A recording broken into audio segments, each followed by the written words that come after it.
अभी जगन्नाथ भगवान की रथ यात्रा निकलने वाली है। वर्तमान में जगन्नाथ भगवान बीमार चल रहे हैं। जो लोग भगवान की भक्त वत्सलता को देखना चाहते हैं वो जगन्नाथ भगवान के इस चरित्र को जरूर सुनना चाहिए। एक भक्त हैं जगन्नाथ भगवान के जिनका नाम है माधवदास जी महाराज, लेकिन माधवदास जी से बहुत प्रेम करते हैं भगवान।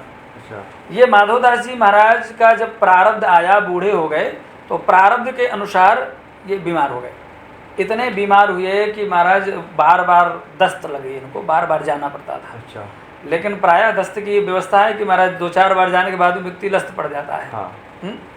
इतने एक तो आयु वृद्ध थे और फिर बार बार जाना, शरीर आसक्त हो गया और फिर जाना बंद हो गया और बिस्तर में पड़े पड़े ही, सैया पर पड़े पड़े ही बार बार कपड़े खराब होने लग गए। जब बहुत ज़्यादा स्थिति खराब हुई तो साक्षात जगन्नाथ भगवान ही एक बालक के रूप में आए और आकर के माधवदास जी महाराज को बार बार उठा करके उनके कपड़ों को बदलते, उनको स्नान कराते, दूसरे सैया पर लिटाते और कपड़ों को प्रक्षालित करते, धोते।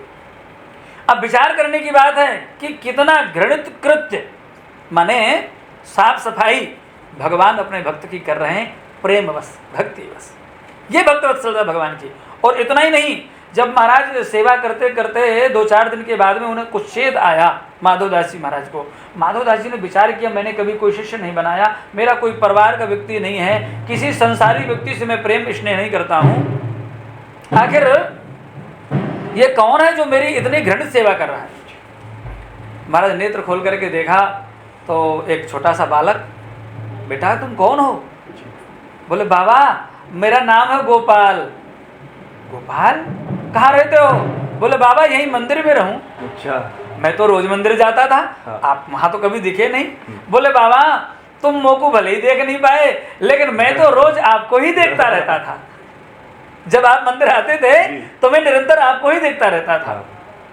समझ गए कि ये कोई और नहीं है, संसार का कोई व्यक्ति मेरी ये घृणित सेवा नहीं कर सकता है, अतः निश्चित ही मेरे आराध्य देव भगवान जगन्नाथ हैं। अतः माधवदास जी महाराज ने हाथ को पकड़ लिया और कहा, नाथ आप मेरी इतनी घृणित सेवा कर रहे हो, आप तो सर्वसमर्थ परमात्मा हैं, आप चाहें तो मेरे इस प्रारब्ध को मिटा सकते हैं, नष्ट कर सकते हैं। नहीं नहीं नहीं माधवदास जी, मैंने ही नियम बनाया है, मैंने ही कहा है गीता में, अवश्य में वो भोक्तव्यम कृतम कर्म शुभाशुभम, हमारे द्वारा किया हुआ शुभ या अशुभ कर्म हमें भोगना ही पड़ता है। इसलिए मैं चाहता हूँ कि अब दोबारा आपको जन्म ना लेना पड़े, इसलिए जन्म जन्मांतर का जो प्रारब्ध है मैं अभी चाहता हूँ कि आप भोग लीजिए और फिर 700 रुपये आप मेरे पास में रह जाइए।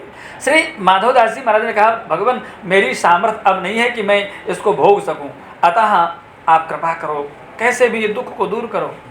कोई बात नहीं माधवदास जी, अब मैं आपको दोबारा जन्म तो नहीं दे सकता हूँ, इतना मैं आपसे प्रेम करता हूँ, फिर भी आप यदि प्रारब्ध नहीं भोगना चाहते हैं तो 15 दिन का आपका प्रारब्ध रह गया है। इस 15 दिन के प्रारब्ध को, आपका जो प्रारब्ध है उसको मैं ले लेता हूँ और आज के बाद में जब तक मैं इस स्वरूप से रहूँगा, जगन्नाथ स्वरूप से, तब तक मैं प्रत्येक वर्ष 15 दिन तक बीमार रहूँगा। आज भी भगवान उन माधवदास जी के लिए आषाढ़ के प्रतिपदा से, आषाढ़ कृष्ण प्रतिपदा से और आषाढ़ अमावस्या तक भगवान बीमार रहते हैं।